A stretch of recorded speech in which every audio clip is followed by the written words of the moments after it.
Hey guys, I hope you're doing well.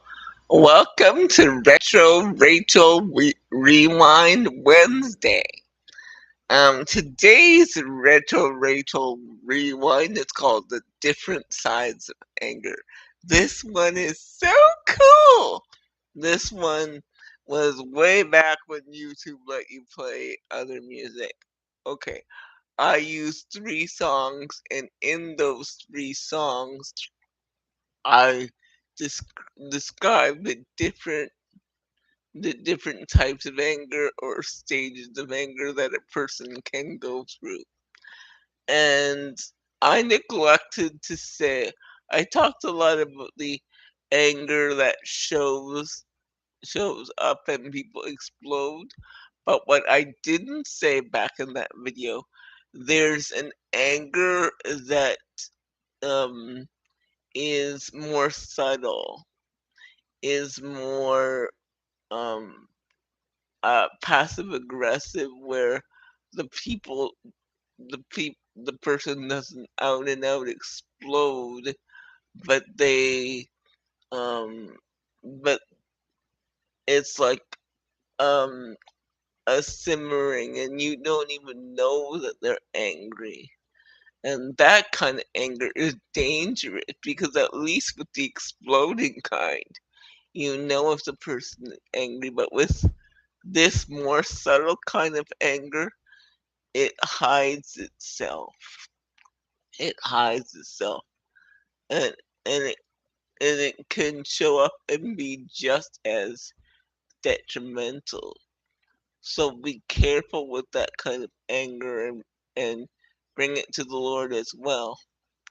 Um and or and let him deal with it. And I think we're afraid. I think in the church we're afraid to deal with real emotions, talk about real things, because we're afraid that God doesn't like it, or we're afraid to offend people. But I think the church needs to be a place of encouragement. Yes, needs to be a place of refuge. Yes, I think it needs to be a place of healing. And for me, healing means you feel you remember the situation, but it doesn't control you. You get to the point in life where you think of a situation, but it doesn't control you, or you can take the lessons out of that situation. Um, I I've said on the channel before that I've had two brothers that passed away. Um, and when somebody used to mention, especially my youngest brother, it used to really hurt me. I wasn't healed. It was like an open wound. But now, when you mention Michael, I can look back at the good times we had. I know how he liked to laugh, and how he was joyful, and although he struggled, he was still joyful, and he loved people. I can remember the good things of my brother, and not only the fact that he died, or the circumstances of his death. I can now remember the great things about him, and that's how I know I'm healed from the process. From uh, I've healed a bit from the grief of his death, and I will always think about and love my brothers, both of them. But the fact that I know I'm healed is that when I think of them, I can think of them with peace. I can think of them with love. I can think of what they taught me. I can think of how they lived, not just how they died. And that goes with healing in any situation. Healing is not really, oh, I've forgotten that situation. It's when you can't remember, you can remember a situation, but it doesn't bring the raw, terrible emotions that it does. A- Actually, you can remember the lessons that it taught you. You can, in the case of grief, you can remember that person for how they lived and not just how they died. Or you can remember what that betrayal taught you. So, and you're not roiling about it. So that's how you know you're healed. Healing is not forgetting. Healing is when you can look back and say, that situation was awful to go through, but it taught me this. It made me a stronger person. And it did this for me. And you can say all the good things about it. And remember, though, to get to that stage is a process. And sometimes in the church, we don't leave room for process. We're like, you need to forgive and whatever. But forgiveness, what we don't say, we say it's for you. We say it's for you and not the other person, and that's true.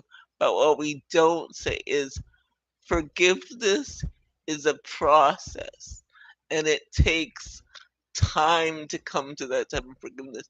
So we need to give people room to feel angry, to feel upset, to feel pissed off, to feel whatever they feel, and know that with God, if they're a believer, eventually they'll come to the place of forgiveness. They'll come to the place of forgiveness, but we need to give people room to just feel what they feel. Um, Pastor was, it was so interesting because Pastor Steven and I must be on the same train length of thought most of the time because he said he made reference to the Mel Robbins book, Let Them, and that same week I was thinking of her too because I listened to not one but two podcasts with her in it. Uh, she she was on Making Space with Hoda, and she was on Sunday Sit Down with Willie Geist. So I was singing her that Sunday too. No, that I was listening to the two podcasts during the weekend. He happened to mention them. He happened to mention her book in a sermon, and then I was like, "Wow!" But that's a whole other story. But as he said, there's a book called Let Them, and which means just let people be who they are. But he said, I would tell them, I would tell people to let him. So let him in, let him deal with that. I would add to that, piggyback on that. It's not let them, it's not just let him, it's let them and let him. So it's and let him. So yes, you let them be who they are, and yes, you let him work through you and deal with all that emotions. But you have to do both. You have to let them be who they are, um, but but you have to make certain decisions of what you'll tolerate or what you won't, and you'll have to let him work through you with that because, like, anger is all well and good to say, let that person be angry and whatever, but it's not to say that you have to tolerate. You have to decide what you'll tolerate and what you won't. Because it's all well and good to say, let them be who they are. If they want to be, um, if they want to be a person that is hard to get along with, or an, an assured, saved, and sanctified, let them be. Or, but you don't have to tolerate that.